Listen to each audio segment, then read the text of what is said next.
வணக்கம் நேயர்களே, மீண்டும் ஒரு தொகுப்பினூடாக உங்கள் அனைவரையும் சந்திப்பதில் மிக்க சந்தோஷம்.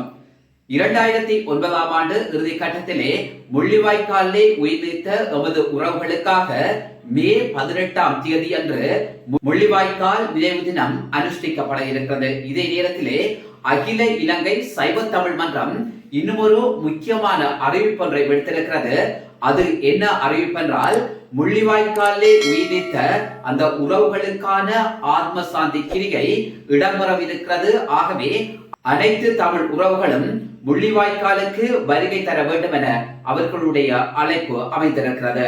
இதே நேரத்திலே இந்த முள்ளிவாய்க்கால் நினைவு வாரத்தையொட்டி வடக்கு கிழக்கு பிரதேசங்களிலே முள்ளிவாய்க்கால் நினைவு கஞ்சி வழங்கப்படுகிறது.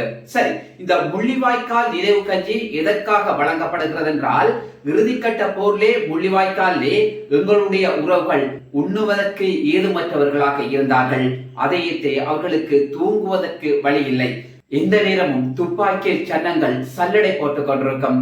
எறிகணை வீச்சுக்கள் தொடர்ந்த வண்ணம் இருக்கும். அதே போல விமான தாக்கல்கள் தொடர்ச்சியாக இடம்பெற்ற வண்ணம் இருக்கும். அதே நேரத்திலே இன்னும் ஒரு முக்கியமான சம்பவம் என்னவென்றால், கடல் இருந்தும் கடற்படையினுடைய தாக்கல்கள் மிக மோசமாக அமைந்திருக்கும். இதே நேரத்திலே தங்களுடைய உயிரை எப்படி பாதுகாப்பது என்பது கூட தெரியாமல் எங்களுடைய உறவுகள் எத்தனை பேர் அந்த இடத்திலே தங்களுடைய உயிர்களை மாய்த்திருக்கிறார்கள், காயப்பட்டிருக்கிறார்கள், ஊனமற்றவர்களாக இருந்திருக்கிறார்கள். அதிலும் கூட அந்த இடத்திலே இந்த மக்களுக்கு உதவி கொடுத்தது இந்த முள்ளிவாய்க்கால் கஞ்சி.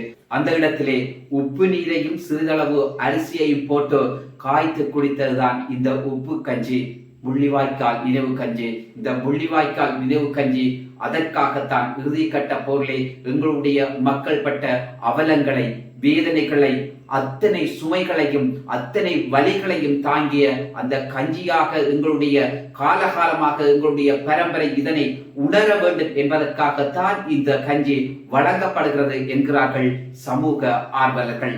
இதே நேரத்திலே ஒவ்வொரு வருடமும் முள்ளிவாய்க்கால் வாரத்தையொட்டி முள்ளிவாய்க்கால் ஊர்திப்பவனி வடக்கு கிழக்கு பிரதேசங்களிலே பவனி வருவது அனைவரும் அறிந்த விடயமாக இருக்கிறது. அதே நேரத்தில் நேற்றைய தினம் நல்லூர்ல இருக்கின்ற தியாக தீபம் திலீபனுடைய நினைவாலயத்திலே வைத்து இந்த தன்னுடைய பயணத்தை ஆரம்பித்த இந்த ஊர்திப்பவனி இன்றைய தினம் கிளிநொச்சி நகருக்கு வந்திருக்கிறது.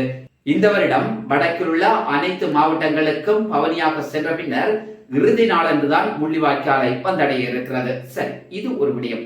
இன்னொரு விடயம் என்னவென்று சொல்லி சொன்னால், இலங்கையினுடைய ஜனாதிபதியாக இருக்கின்ற அனுரகுமார திசாநாயக்க விடுதலை புலிகள் போன்று செயல்பட்டு வருகிறார். ஆகவே இந்த கால பகுதியிலே இலங்கையிலே இருக்கின்ற தமிழ் மக்களாக இருந்தாலும் சரி, புலம்பெயர் தேசங்களிலே இருக்கின்ற தமிழ் மக்களாக இருந்தாலும் சரி, அவர்களுடைய மனதிலே ஒரு வகையான பூரிப்பு இருக்கிறது.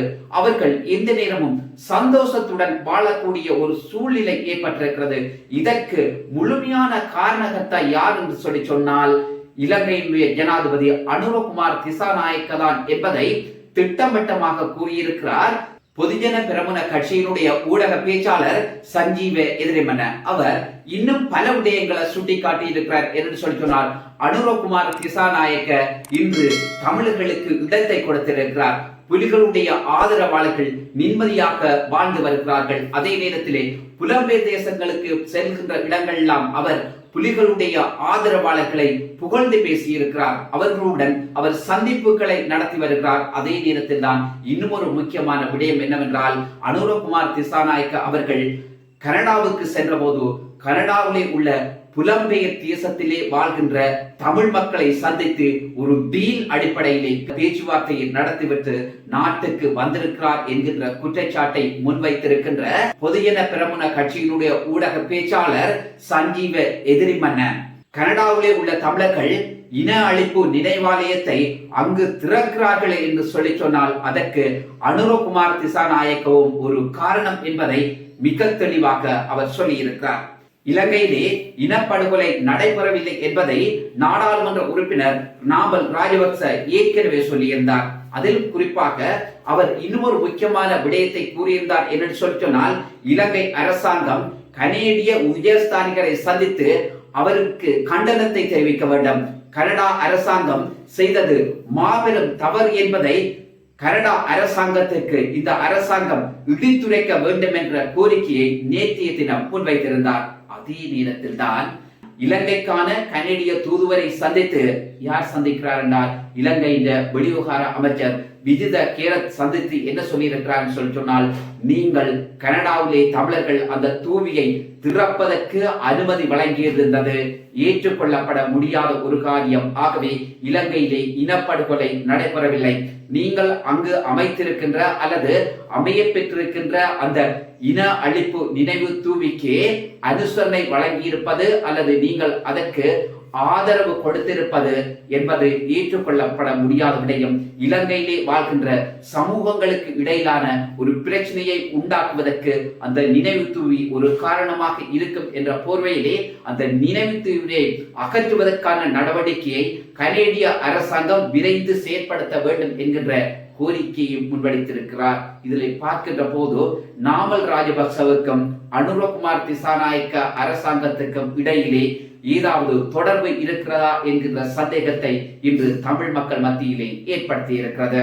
அண்மையிலே ஹரகட்டா என்கின்ற பாதாள உலக கொஸ்தியைச் சேர்ந்த ஒருவர் கைது செய்யப்பட்டிருக்கின்றார். ஆனால் அவர் நேற்றைய தினம் முக்கியமான தகவல் ஒன்றை வெளியிட்டிருக்கிறார். என்னன்னு சொல்லி சொன்னால், தன்னிடம் 30 கோடி ரூபாய் லஞ்சம் கோரி முன்னாள் பொலிஸ்மா அதிபராக இருந்த தேசபந்து தென்னக்கோன் ஒரு மிரட்டலை விடுத்ததாகவும் தான் அதை கொடுப்பதற்கு மறுத்திருந்ததன் பிரதிபலிப்பு தான் தன்னை கைது செய்வதற்கான ஏற்பாடு என்பதையும் அவர் வெளிப்படையாக தெரிவித்திருந்தார்.